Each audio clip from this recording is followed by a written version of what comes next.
This is part 10 of Adelia, written by Huff. Pouting redhead. Let me tell you about Leslie's red hair. Adelia loved Leslie's hair. It was, and still is, beautiful, bright, shiny, full, and a healthy red. Mom always called Leslie's hair strawberry blonde. As a child, Leslie hated her red hair, mostly due to the fact that everyone asked her the same question time after time after time. You know the question? Where did you get that red hair? This next story will give you a glimpse of Adelia's sense of humor. Greg and Leslie loved books, and since Adelia did a lot of sitting to rest, it was the perfect time for her to read to the children. They had bookshelves loaded with books, but they also enjoyed a weekly trip to the library. One book that was a particular favorite was Milkman Bill. Adelia, in jest, told Leslie the next time someone asked her the question, she should tell them that she got her red hair from Milkman Bill. Adelia thought Leslie was still little enough that she would never remember this little bit of orneriness. After all, Leslie was only 2 at the time. Imagine Adelia's surprise when on their next shopping trip, a very nice lady asked Leslie the question, and Leslie proudly proclaimed that she had gotten her red hair from Milkman Bill. Believe me, if there had been a hole in the ground, Adelia would have gladly leapt into it.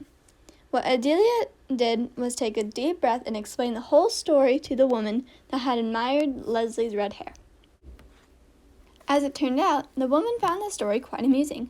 She told Leslie she would not ask her about her color of her hair again.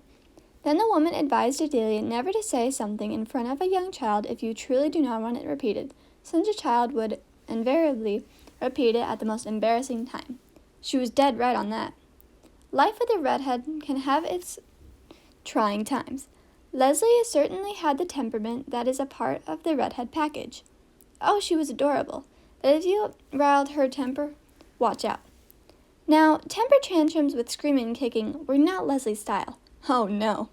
She would give you a look, making your hair curl and stomp into a pout. Leslie was a very good pouter. She could go for days without speaking to you, ignoring any attempt you made to draw her out. She was very stubborn. There was the day, though, that her temper butted heads with the fire of her grandpa. The family had gathered to paint Mom and Dad's house. We were teasing Leslie because she had gotten paint on the tip of her little turned-up nose. She was probably about 5 years old at the time. Well, she took a dislike to this teasing and stormed off in one of her pouts. We chose to ignore her, knowing that she would soon come around because she wanted to help paint. However, when she had not reappeared in 15 minutes, we decided we better look for her. An hour later, with everyone in the neighborhood out looking, Dad found her hiding under a mulberry tree that grew on the corner of the lot. The little scoot had been under the tree all the while we were searching for her, saying nothing as we walked by her hiding place, numerous times calling her name. She was in one of her pouts and was not talking. At this point in the story, you need to know that Dad had raised 3 daughters and 2 grandchildren without ever applying any kind of swat or spanking. When it came to discipline, Dad simply gave you his look, and you shaped right up. Well, after 23 years, Leslie broke Dad's record. Dad very calmly cut a switch from the mulberry tree and swatted her on her little back end as she walked to the house. That was all it took. One swat. The dams burst open and the river slowed. Now, the swat had not hurt this child, except possibly her feelings.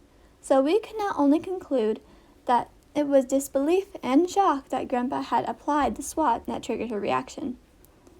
From that day, Adelia worried Leslie would hide again, perhaps when Adelia was the only one around. Adelia knew she would not be able to walk around the neighborhood looking for her missing daughter. She would be unable to get down on her hands and knees crawling under things like mulberry trees. What would she do if Leslie had disappeared and she was alone? Frankly, I'm sure that is exactly what was going through Dad's thoughts when he cut that switch. Dad, knowing Leslie had hidden before and that talking to her had accomplished nothing, did what was necessary to make her realize that when she was called, mad or not, she better reply. Although the swat did not stop Leslie from getting mad, stomping off in a pout, or from hiding, it served the purpose that in in that she always appeared immediately when called. In part 11 of Adelia, written by Carol Huff, we will read Trendsetters.